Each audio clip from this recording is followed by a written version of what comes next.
네, 안녕하십니까. I'm 정진호 PD입니다. I'm Season 11.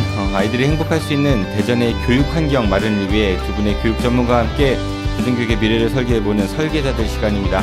오늘도 두 교육 전문가 나오셨습니다. 먼저 대전교육연구소 성광진 소장이십니다. 어서 오십시오. 안녕하세요. 성광진입니다. 네, 그리고 한남대학교 글로벌 IT 경영학과 강신철 교수 나오셨습니다. 예, 안녕하세요. 반갑습니다. 네, 그리고 두 분께 이제 교육 관련해서 날카로운 질문 해주실 분이죠. 네, 우리 쪽 최고의 언론인 다설 선생 장지한 기자 나오셨습니다. 네, 안녕하세요. 장지한입니다. 네. 요즘에 돌봄이 굉장히 큰 화두인 것 같거든요. 얼마 전에 또 돌봄 전담사들이 하루짜리 파업을 해서 많은 학부모들의 이제 걱정을 좀 안기기도 했었고요. 뭐 그분들의 주장에 대해서도 우리 잠시 뒤에 이따 얘기를 하겠지만은, 그래서 오늘은 우리 대전에서의 돌봄의 현황은 어떻고, 그리고 대전이 앞으로 이 돌봄을 위해서 어떤 방향으로 가면 좋을까에 대해서 우리 두 분과 함께 설계 좀 해봤으면 좋겠어요. 장지한 기자님께서 현재 그럼 대전의 돌봄의 상황에 대해서 좀 간단하게 설명해 주시죠. 뭐 대전의 돌봄이 특별히 다른 지역과 크게 다르지는 않지만 대전형 돌봄이라고 대전시가 이제 막 시작하는 그런 정책이 있으니까 이걸 좀 설명하면서 말씀드리겠는데요. 우선은 돌봄하면 그동안에는 학교에서 하고 있는 방과 후에 학교에서 돌봄이 있고, 또 하나는 지역 아동센터에서 주로 예전에는 그 형편이 좀 어렵거나 뭐 이런 분들을 이런 아이들을 중심으로 한 지역 아동센터 그러니까 신청해서 운영. 예. 학원 가기 좀 예를 들어서 그 신청하면 뭐. 이제 그 어떤 조건이 안 되면 갈 수 없는 그런 방식으로 돌봄이 그동안 진행되어 왔죠. 그런데 이제 최근에 들어와서는 그것뿐만 아니라 예를 들면 맞벌이 가정이라든지 또 그렇지 않은 가정들이 돌봄을 해야 되는 그런 수요가 늘어났고, 올해는 특히나 코로나를 겪으면서 굉장히 많은 학부모들이 어려움을 겪었어요. 그래서 돌봄의 수요가 급증했습니다.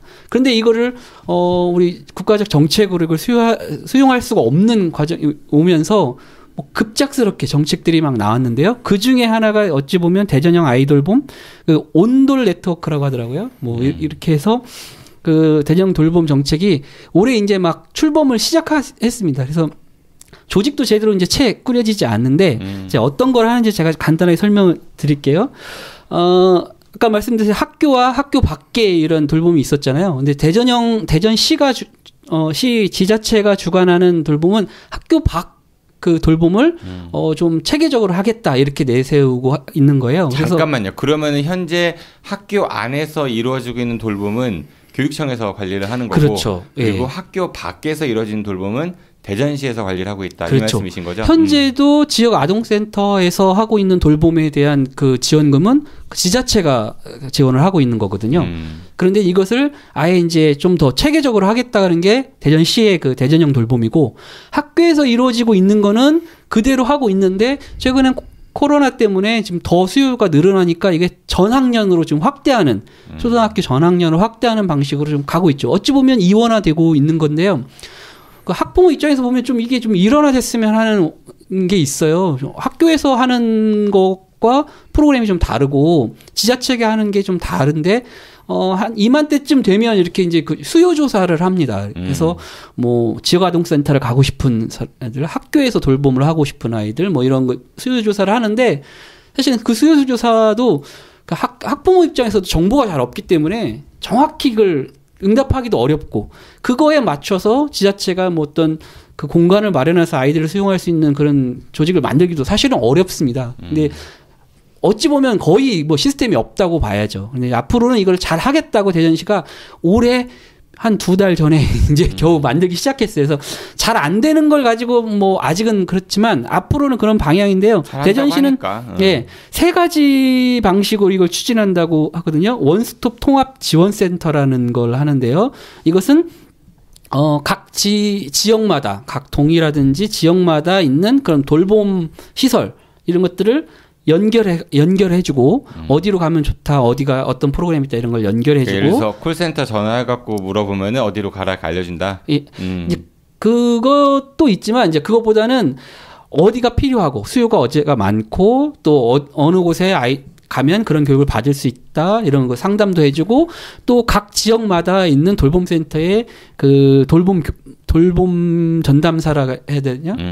그런 분들을 교육도 시켜주고 프로그램도 지원도 해주고 뭐 이런 것들을 지원해주는 그런 센터라고 할 수 있죠. 전체 학교 대전에 있는 학교 밖 돌봄 센터를 총괄하는 그런 센터이고요.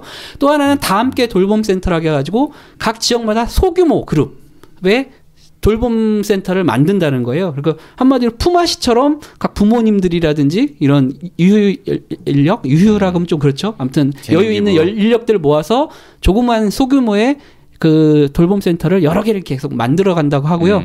올해 그 몇 개 했냐고 했더니 올해 아직 3개밖에 없다고 합니다. 네. 그러니까 아직 진짜 걸음마 단계에도 채 안 되는 것 같죠.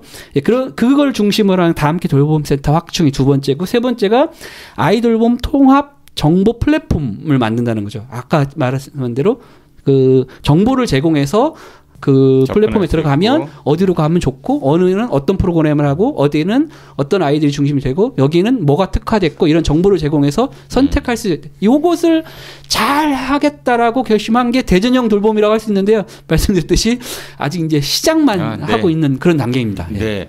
그 지금 지자체에서 시행하고 있는 돌봄에 대해서 소개를 해주셨는데, 얼마 전에 파업했던 그 돌봄 전담사들은 지자체가 아니라 학교 안에서 그렇죠. 일하고 계시는 분들이었잖아요.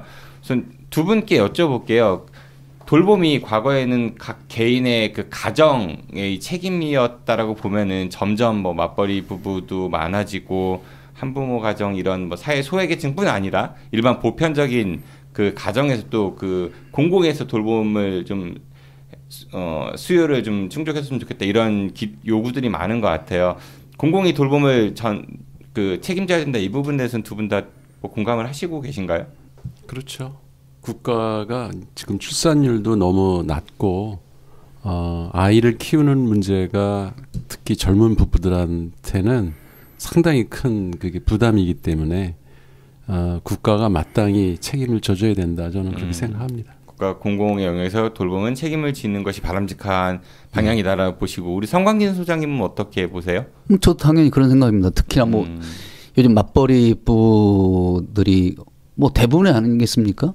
그러다 보니까 이게 먹고 살기 힘들어요. 아이들을 돌본다는 것이 낮에는 더 어렵다는 거죠. 그래서 이 공공의 영역에서 맡아주는 것은 뭐 바람직한 것이고 앞으로 그렇게 가야 한다고 생각합니다. 그렇다면은 지금 이원화가 돼 있다고 장장 기자님이 말씀을 주셨는데, 어떻게 해야 될까요? 지금처럼 이원화를 해서 학부모들이나 학생들이 선택을 하는 모델이 좀 더 나을까요? 아니면은 좀 일어날 필요가 있을까요? 제 생각에는 그러니까 지금 교사분들하고 좀 얘기를 했었거든요. 특히 초등학교 교사들이 과거에는 교육 영역에만 그러니까 전력을 투구하면 됐었는데 이게 이제 돌봄이라고 하는 그게 일종의 그런 복지로 돼 있던 것이 교육에 예산이 잡히고 교육청 관할이 되고 학교 안에서 돌봄을 이제 교사들이 떠맡게 되고 하면서 일이 많아졌다는 거예요. 그렇지 않아도 뭐 전국적으로 교사들의 행정 부담도 크고 학생들 교육에 전념할 수 있는 시간이 부족하다, 이런 불만들이 옛날부터 있었는데 그런 것이 해소되지 않은 상태에서 또 다른 돌봄 일까지 이렇게 겹치다 보니까 교육에 전념할 수 없다. 근데 이제 국가 입장에서는 교육도 하나의 복지라는 개념으로다가 보고 이거를 하나의 통합된 그 시스템으로 특히 이제 학교에 들어와 있는 제도권 공교육 시스템에 들어와 있는 그 어린아이들을 교육도 하고 또 그렇게 돌봄도 하고 이런 개념으로다가 아마 교육부에서는 그렇게 설계를 했었던 것 같아요. 근데 저는 그 부분에 대해서 지금 가타부타 얘기하기가 쉽지 않을 것 같고, 이제 그 돌봄이 필요한 사람들은 영아부터 그리고 유아가 있고, 그리고 이제 학교에 들어오면은 그 또 학생들이 있잖아요. 어린이. 네, 그렇죠. 어린이, 학생 어린이.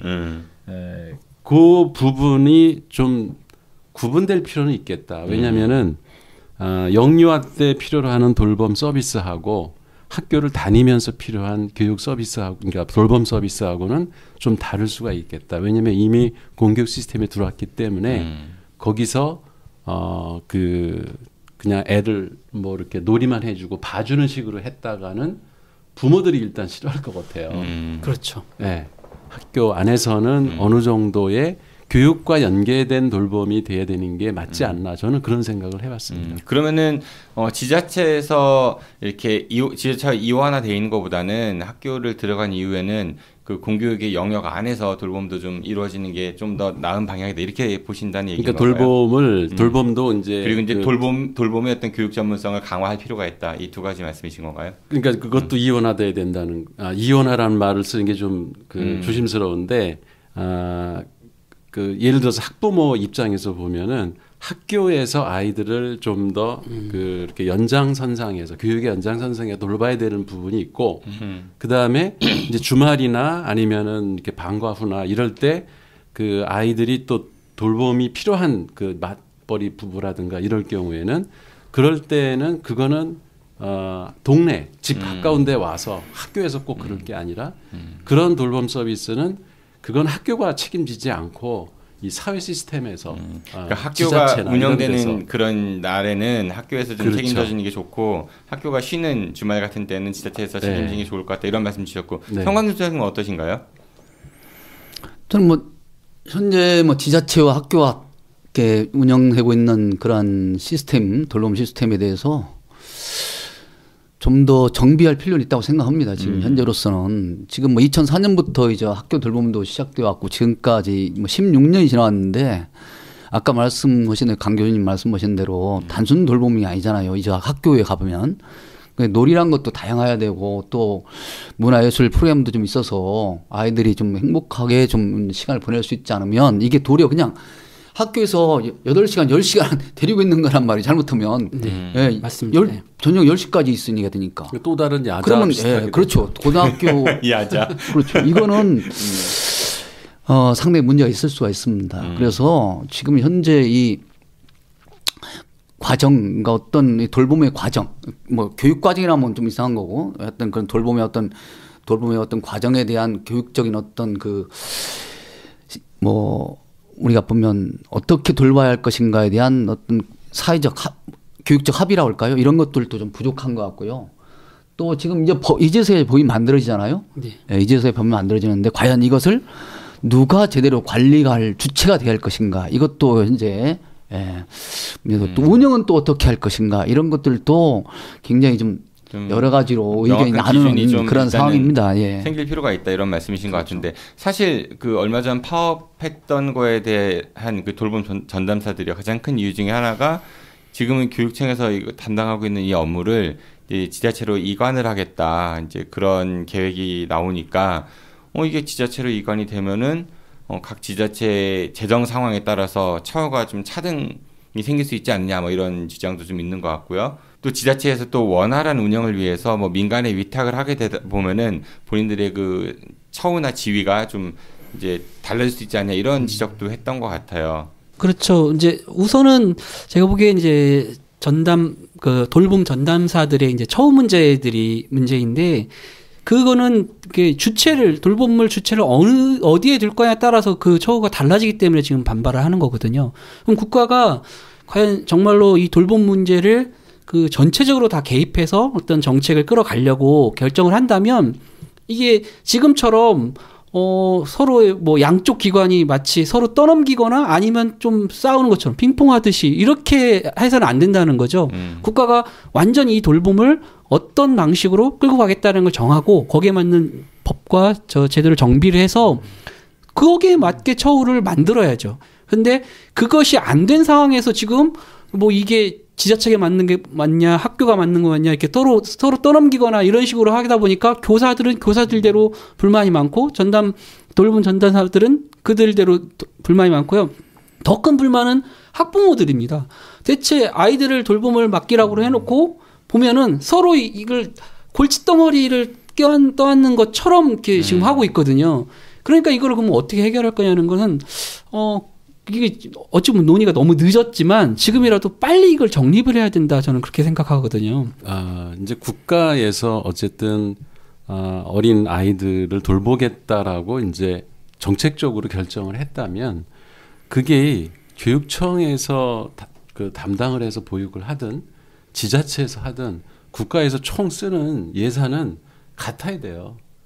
그게 이제 아마 이제 정치적 논리가 여기 개입되는 것 같은데 어떤 지자체에서는 그 지자체장이 이제 선거 과정에서 네. 나는 이제 그런 그 거기다 많이 쓰는 거죠. 많이 하겠다. 그래서 예산을 더 투입해가지고 서울은 잘 된답니다. 그렇게 할 경우에는 오히려 교육청 예산보다도 지자체 예산의 범위가 커서 아마 그 교육 보육을 전담하는 분들도 오히려 차라리 지자체에 붙어가지고 일하는 게 낫겠다는 생각을 할 수도 있을 것 같아요. 사정이 좋은 쪽은. 그렇죠.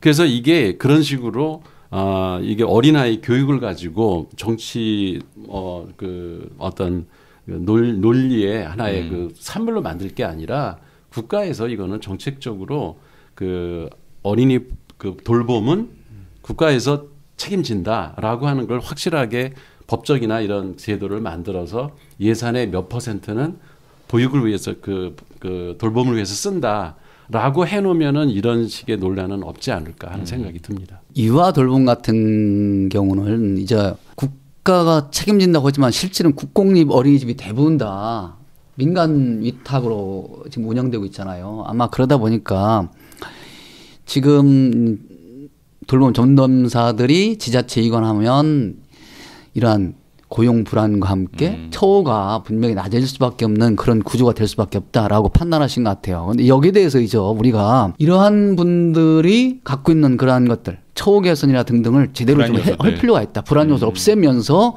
할 수 있는 방향은 어떤 것인가라는 것을 생각하는데 왜냐하면 이게 일단 누구를 보육하든 교육하든 자신들이 처지가 불안하고 그 처지가 어려운 처지에 있으면 곤고한 처지에 있으면 이게 제대로 될 수가 없는 거예요. 그렇죠. 그래서 그러한 것들을 염두에 두면서 지자체 이관이든 또는 학교 그대로 운영되든 이런 것들이 먼저 생각하면서 이루어졌으면 좋겠다. 뭐 이렇게 생각합니다. 그러니까 돌봄 전담사들이 말씀들 하신 대로 불안하면 할수록 그 돌봄의 서비스의 질이 떨어질 수밖에 없는 거잖아요. 그걸 우리 아이들이 이제 받는 거니까. 그러니까 이분들에 대한 처우, 누가 맡든지 간에 일단 그 처우에 대한 이야기를 먼저 안정적인 지위라든지 이런 것들이 좀 필요하다는 말씀을 주신 것 같고, 그렇다면 대전에서 물론 뭐 대전이 지방자치단체이기는 하지만 중앙정부에 비해서는 규모가 한참 작긴 하지만 그래도 교육당국이 뭔가 의지가 있다고 하면은 대전만큼은 다른 시도에 비해서 이런 것들을 보완하겠다 이런 모델도 좀 제시해 볼 수 있을 것 같거든요. 어떤 모델들 좀 제시해 볼 수 있을까요? 근데 아까도 저는 그 같은 생각을 했었는데 그 교육청에서 담당해야 될 그 아이들 돌봄 서비스하고 그다음에 사회가 담당해야 될 돌봄 서비스는 구분될 수밖에 저는 없다고 생각해요. 그래서 교육청에서 그 이미 공교육 시스템으로 들어와 있는 또 유치원도 이제 교육청에서 담당하는 그런 시스템 내에 들어와 있는 거는 그 교육청에서 담당할 수 있겠지만 모든 거를 그 다른 그러니까 영유아 특히 영아들 그리고 그 이 방과 후라든가 뭐 주말이라든가 이럴 때 그런 시간에 그 돌봄까지도 교육청에서 담당하게 한다는 거는 저는 그 불가능할 것 같은 생각이 들어요. 그래서 그거는 교육청에서 계속 모든 걸 다 떠맡을 일이 아니고 지금 대전시가 처음 모델이긴 하지만 시작은 잘하고 있다. 그리고 그 특히 이제 교육청도 보면은 왜 동서 무슨 이렇게 격차가 심하잖아요. 그것처럼 돌봄 서비스도 똑같이 문제가 생길 수 있거든요. 근데 오히려 그게 지자체나 그 각 구청 뭐 이런 에서 이제 그 좀 신경을 더 쓰면 그런 서비스 개선을 그 지자체에서도 할 수 있을 것 같거든요. 그래서 그런 게 더 중요하지 이걸 교육청에서 자꾸 뭐를 어떻게 하려고 하는 것 자체가 저는 좀 교육의 영역을 너무 넘어서는 게 아닌가 하는 생각이 들어서 교육청의 일만으로 넘기는 건 전 아니다. 지자체에서도 마땅히 자기네들이 해야 될 돌봄 서비스는 적극적으로 그 지자체 장들이 의지를 가지고 해야 된다. 저는 그렇게 생각합니다. 저도 그런 교수님 생각이 옳다고 생각하는데요. 사실은 저학년 1, 2학년의 경우에는 사실상 예, 돌봄 교실을 제대로 운영해서 학교가 관리하는 것도 뭐 저는 바람직하다고 생각합니다. 그런데 3학년부터 6학년까지 이런 고학년들의 경우에는 이게 문화예술 체육과 연계되는 그런 방과학교와 이게 돌봄이 같이 가야 되거든요. 만약에 한다면. 그런데 이것을 학교가 전적으로 맡는다는 것 자체가 사실은 이게 수업 끝내고 또다시 방과학교를 계속 연장하는 것밖에 안 되는 것이거든요. 이게 언제까지 과연 어느 시간까지 연장하겠어요. 이거를 저는 지역사회, 현재 지자체가 정말 한번 같이 함께 고민해서 지자체가 담당할 수 있도록, 그러니까 그냥 문화예술 체육부문 같은 것은 마을에서도 충분히 담당할 수 있는 그런 체제가 돼 있잖아요. 그래서 마을 교육 쪽에서 한번 맞는 방향도 한번 생각해 볼 필요가 있다. 그래서 전 사회적인 어떤 그런 돌봄 체계 서비스를 한번 만들어 보는 게 어떠냐. 그래서 어느 영역까지는 학교가 담당하고 어느 영역 넘어서면 이거는 좀 우리가 좀 사회가, 즉 지자체가, 마을이 담당해주는 그런 것을 한번 체계를 한번 우리가 논의해 볼 때다 이렇게 생각합니다. 네, 두 분 말씀 비슷한 것 같은데 뭐 정리해 보면은 뭐 이 관리 주체를 누구가 할 것이냐가 중요한 것이 아니라 돌봄을 담당하고 있는 전담사들의 안정적 지위는 반드시 보장이 돼야 되고 동시에 돌봄이 보다 이제 체계적이고 교육성, 그러니까 전문적으로 이루어지기 위해서는 모든 사회 구성원들이 좀 모여서 한번 논의를 해볼 필요가 있다 이렇게 정리를 할 수 있을 것 같아요. 그 논의하는 게 너무 늦었죠. 이미 코로나를 겪으면서 얼마나 이게 각 가정에 시급한 문제이고 그치. 정말 닥친 문제가 됐죠. 네, 그랬는데 이제서 논의해서 되겠냐고요. 이거 참 너무 늦은 건데. 근데 논의할 시기가 벌써 지났고 실행을 해도 지금 늦은 시기인데 논의해야 된다는 얘기를 이제 하고 있으니 좀 답답한 노릇이고요. 지금 이게 좀 복잡합니다. 어떤 문제가 있냐면 지금 이제 강시철 교수님 말씀 중에는 제가 이해하기로는 장소적으로는 그러니까 영유아 같은 경우는 사실 어린이집 같은 데서 거의 지금 다 소화하고 있어요. 돌봄을 하고 있는데 초등학생이 이제 문제거든요. 중학생부터는 뭐 돌봄이라고 말하기가 좀 어렵지만 어쨌든 뭐 감시. 예.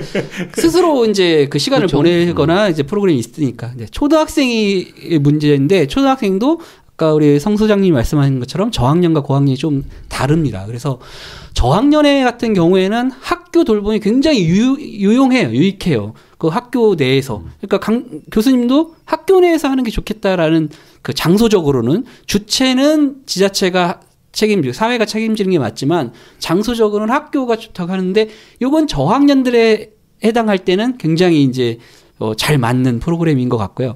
우리 성 소장님 얘기로는 고학년들의 경우에는 그냥 계속 있으라고 할 수가 없으니까 아이들이 흥미있게 할 수 있는 뭔가 예체능 이거 연계를 해야 되는데 그것은 학교에서만 다 하기가 어려우니까 뭐 마을 학교라든지 뭐 여러 가지와 연계하는 걸 하자 이렇게 하는데 그 연계는 사실 학교에서 하기는 어렵거든요. 그럼 지자체가 그걸 또 해줘야 되고. 그러니까 이게 어찌 보면 지금 정리해보면 복잡한 겁니다. 이렇게 일원화만 하기에는 쉽지 않아요. 그래서 이제 대전시도 그런 식으로 접근하려고는 하지만 사실 이게 가능할까? 굉장히 어렵습니다. 제가 좀 그 담당자나 이런 분들은 좀 얘기 좀 들었는데 아까 얘기했잖아요. 다 함께 돌봄센터를 확충하겠다.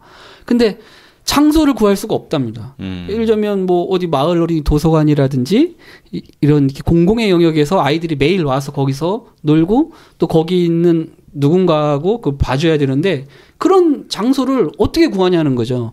돈을 많이 줘서 학교처럼 그냥 완전 비어있는 큰 공간을 아예 구매를 지자체가 구입을 하면 좋은데 그 정도 예산이 없으니까 뭐 마을 회관 같이 어떻게 이렇게 비어있는 데로 써보려고 하니까 구할 리가 없고 또 거기에서 학교 갔다 온 아이들 특히 고학년 아이들이나 이런 아이들을 돌봐줄 사람을 얼만큼 대우를 해주고 구할 수 있냐는 거죠. 파트타임 방식으로. 그러니까 그것도 어려운 거죠. 그러니까 확충이 안 돼요 이게. 그러니까 이제 제 주장은 이걸 국가가 출마하세요? 네. 뚜렷한 그 명확한 상을 가지고 접근하지 않기 때문에 이렇게 곳곳에서 이렇게 해도 문제고 저렇게 해도 문제가 계속 일어난다 이런 얘기고 우리 훌륭하신 두 분께서 좀 아니 근데 제가 이번에 이제 그 책 잔치 마당 행사를 하면서 새로운 사실을 좀 발견한 게 있어요. 네. 그 지금 이제 독립서점 해가지고 마을 책방들이 생기고 있는데 거기에는 이제 성인용 책을 또 다루는 그러니까 성인형이라는 게 뭐 이상한 깜짝 놀랐습니다. 어른들 뭘 생각하신 거예요? 성인이라고 했어요. 성인 생각했어요. 왜 성인이 왜 사실 그게 나쁘게 인식이 되는지 모르겠는데 그런 데보다는 어린 아이들 책을 주로 다루는 예. 책방들이 몇 개 있어요. 네. 특히 이제 여기 중리동에 있는 책방 정류장이라는 데는 아주 정말 이상적인 그 독립 서점이라고 생각한 게 거기 가면 항상 아이들이 바글바글해요. 그러니까 초등학교 이 코로나19 시기에 네. 마스크 애들 다 쓰고 네네. 거기 와서 잘 지켜서 노는 거예요. 근데 거기가 그 책방지기도 아이들하고 되게 눈높이 맞춰서 대화도 해주고 그 거기는 돌봄 서비스가 자동적으로 이루어지고 있어요. 또 부모들이 그렇게 애들이 와서 노니까는 와서 책도 거기서 사주고 또 모임도 하고 또 아이들도 거기서 필요한 책을 사고 이러면서 서로 윈윈하는 거죠.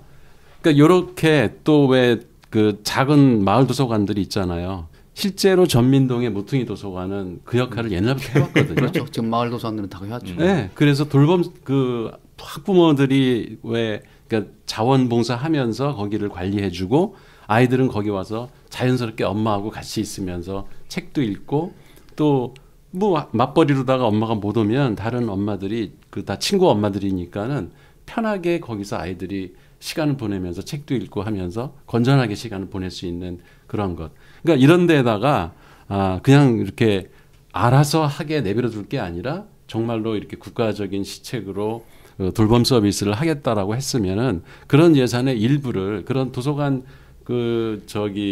에서 책 구매라든가 아니면 운영의 일부비를 좀 지원해 준다든가 이렇게 하고 또 아까 그런 그 독립서점 이런 데에서 사실 유지하기 힘들거든요.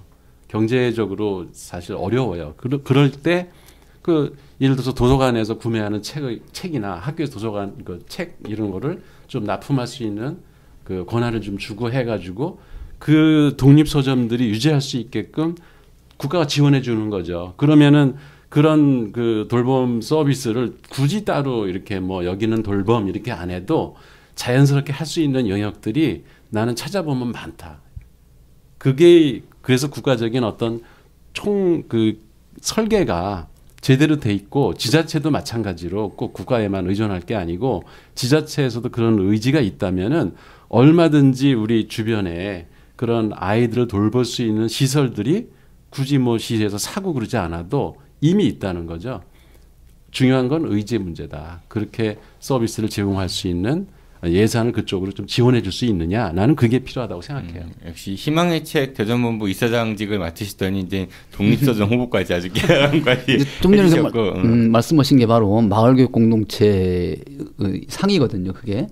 그런데 이제 우리가 지금 대전 같은 데도 뭐 마을교육 공동체가 뭐 아직 뿌리를 제대로 내리지 못했고 근데 이제 마을이 곧 학교다고 해서 그런 아이들이 정말 가서 어떤 교육적인 어떤 혜택을 좀 누릴 수 있는 곳 그리고 또 돌봄도 가능한 곳 이런 것들을 정말 앞으로 이렇게 발굴하고 그리고 거기다 예산도 투입하고 그리고 그 연계해서 관리도 하고 사실 또 운영되면 관리가 필요한 겁니다. 그래서 이런 것들을 해주는 것들이 좀 필요한 거죠. 강시철 교수님 얘기하신 것과 소장님께서 말씀하신 것이 이상적인데 제가 이제 사례를 들어보면 그런 식의 방향으로 우리 그 정부에서 각 지자체에 내년에는 그러니까 2019년에 2020년에는 그런 방향으로 돌봄이 갈 거니까 그걸 좀 해봐라 해서 했는데 실제로 어떤 현상이 벌어지냐면 돈을 많이 안 주고 다 함께 돌봄센터 대전이 올해 3개 했잖아요. 근데 2019년에 그걸 많이 만들려고 노력을 했어요. 근데 열심히 섭외한 게 겨우 3개인 거죠, 한마디로. 그 내년에 계획이 몇 개인 줄 아십니까? 10개 만드는 겁니다. 이런 방식으로 해서 대체 대전에 있는 아이들을 돌봄을 어느 세월에? 몇 년 다 성인 된 다음에 만들 것 같아요. 코로나로 지금 모든 아이들은 다 집에 있는데 돌봄을 다 함께 돌봄센터는 아까 말씀드렸듯이 소규모입니다. 뭐 20명에서 뭐 30명 이런 아이들을 1년에 3개, 1년에 10개 만들어서 어떻게 가냐는 거죠. 근데 그렇게 되는 이유가 뭐였냐면 각 지자체에서 예를 들면 마을 어린이 도서관 같은 데에다가 여기 돌봄 센터 그 소규모 좀 해볼 수 없냐. 거기 어차피 아이들이 평상시에도 20-30명씩 오지 않느냐. 그 아이들을 데리고 하면 우리가 프로그램비 같은 걸 좀 지원하겠다. 이렇게 한 거죠. 그러면 그런 곳에서는 고민을 합니다. 우리가 원래 하고 있던 아까 말씀하신 좀 하고 저 서점처럼 원래 하고 있는데 여기다 돈을 주니까 해볼까 생각했다가 갑자기 다들 못한다고 하는 거예요. 왜냐하면 이건 국가 공적 예산을 줘서 프로그램비 정도를 줘가지고 이 아이들을 아예 책임지게 신청을 받아서 하는 책임지게 하는 거를 역할을 맡기는 거죠. 너무 심하게 떠넘기는 거죠. 인건비가 있는 것도 아니고 그 장소를 빌려주는 것도 아닌데 증빙 같은 거 엄청 많이 해야 되고 예, 그러니까 많이 오히려 더 못한다는 거죠. 차라리 인건비를 책임을 줄 정도로 준다거나 아니면 공간을 완전히 거기를 뭐 마련해 준다 정도를 해주면서 책임을 줘야 되는데 아이들을 맡기는 거를 봤는데 그러면은 겨우 그 프로그램 강사비 정도를 주면서 그러니까 오히려 못한다는 거죠. 그러니까 저는 이게 말만 하고 제대로 국가가 책임질 의지가 없는 거다 이런 생각을 드는 거예요. 그러니까 방향은 맞지만 지금처럼 이렇게 찔끔찔끔하는 방식으로는 어렵다 이런 생각이 드는 거죠. 그 대전시 전체에 그 필요한 수요 조사라든가 지역별로 얼마나 그 돌봄 서비스가 필요한가 그런 인원도 좀 통계를 다 거기서 좀 총괄을 하고 그 다음에 그런 마을 도서관이라든가 독립서점이라든가 아니면 뭐 저는 그 왜 노인정 이런 데 있죠. 네. 이런 데도 지금 그 아이들 돌봄 서비스의 장소로도 활용할 수 있는 공간이라고 생각을 해요. 왜냐하면 그 왜 어떤 마을에서는 그 노인들이 좀 심심한데 아이들이 와서 놀면은 책도 읽어주고 그러는 데가 있대요. 실제 그런 사례들을 제가 많이 봤는데, 그러니까 그분들이 외롭거든요. 그러니까 오히려 아이들이 그렇게 놀 수 있는 공간 아니면 뭐 시설 이런 것들을 좀 시에서 지원해 준다면은 거기 와서 아이들이 재밌게 놀면서 할머니들 할아버지들하고도 이렇게 대화할 수 있고 그 뭐 옛날 얘기들 왜 우리 할머니 할아버지 들으면서 자랐잖아요. 그러니까 그런 장소들을 좀 이렇게 물색을 해가지고 지금 말씀하신 거는 너무 우리나라는 무슨 일을 하면은 그 책임을 정말 더 떠맡이고 별로 지원도 안 해주면서 온갖 거 보고서 내라 무슨 뭐 실적 내라 그러고 그 행정적으로다가 사람 고생을 시켜요. 이제 이런 것 좀 하지 말고 그 실질적으로 이미 자생적으로 그 아이들을 돌볼 수 있는 준비가 돼 있거나 이미 하고 있는 데 같은 데를 오히려 지원해주는 그런 역할을 그 중앙 그 센터에서 좀 했으면 좋겠다. 근데 이런 지적도 해볼 수 있을 것 같아요. 아이들이 외로우신 어르신들과 대화하고 함께 뭐 시너지 다 좋은데 또 하루 이틀 이야기 듣는 거 이렇게 영속적이라고 보기는 좀 어려울 것 같거든요.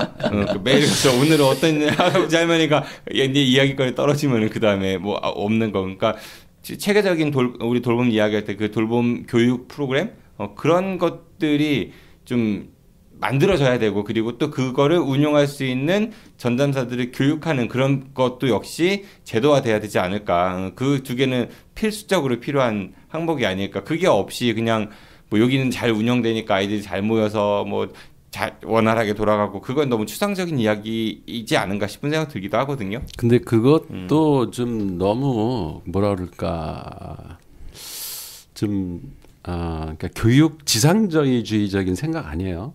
뭐 그렇게 돌봄 서비스까지도 교육에 자꾸 끌어들이려고 하는 것 자체가 그 돌봄을 힘들게 만든다고 저는 생각해요. 뭘 그렇게 체계적으로 뭘 애들한테 가르치려고 들어요. 그러니까 즐겁게 놀 수 있는 공간이 필요한 것이지 아이들한테는 또 어디 가서 무슨 뭐 이중으로 문화교육 받고 무슨 기능교육 받고 이런 거가 이게 다시 또 나는 입시 위주의 생각하고 같은 게 아닌가. 왜 돌봄 서비스를 애들이 즐겁게 건전하게 안전하게 놀 수 있는 공간으로 생각을 안 하고 또 하나의 그걸 교육 그 제도적인 교육 시스템으로다가 일부라고 생각하는 것 자체가 저는 그건 잘못됐다. 학부모 입장에서 저희 학교에서 이제 얘기를 하는 걸 보면은 뭐냐면 저학년들은 좀 괜찮은데 고학년들은 그냥 즐겁게 노는 자체가 굉장히 어렵습니다. 저희 딸이 3학년인데 1, 2학년 때 돌봄할 때는 그냥 그 선생님이 별로 터치를 안 하고 거기에서 놀아 이렇게 하면 아이들이 거기 각 자기가 놀고 싶은 영역이라는 곳에 가서 자기들끼리 재밌게 이렇게 놀았어요. 근데 3학년 이렇게 올라갈 때는 아이들이 그렇게 놀기가 어려운 거죠. 그 공간 안에서. 그러니까 선생님이 이걸 조용히 시키려면 뭔가를 해야 됩니다. 프로그램을. 본인이 냅둬서는 안 돼요. 근데 그럼 뭘 할 거냐가 제일 쉬운 게 공부를 시키는 겁니다. 아이들한테 문제집 풀게 하는 게 제일 편해요. 또 학부모들도 그렇게 하는 걸 원해요. 그렇지 않으면은 아까 말씀 이제 편하게 놀게 하면은 애들이 이제 뭐 핸드폰 게임 아니면은 그렇지 않으면 뭔가 사고가 날 것 같은 뭔가를 하니까 자꾸 교사와 그러니까 돌봄 전담사와 학부모들이 그러니까 자꾸 그게 공부로 가는 거예요. 국민의식 개혁 없이는 이런 문제는 해결이 힘든 게 성광진 소장님 말씀 듣고 이제 마무리할게요. 네, 시간 많이 지났어요. 지금 전체로 다 어르신 말씀드리고요. 뭐 사실 그렇습니다. 3학년서부터 5, 6학년으로 일하는 초등학교 고학년들은 정말 일정한 공간에만 가만히 있으라고.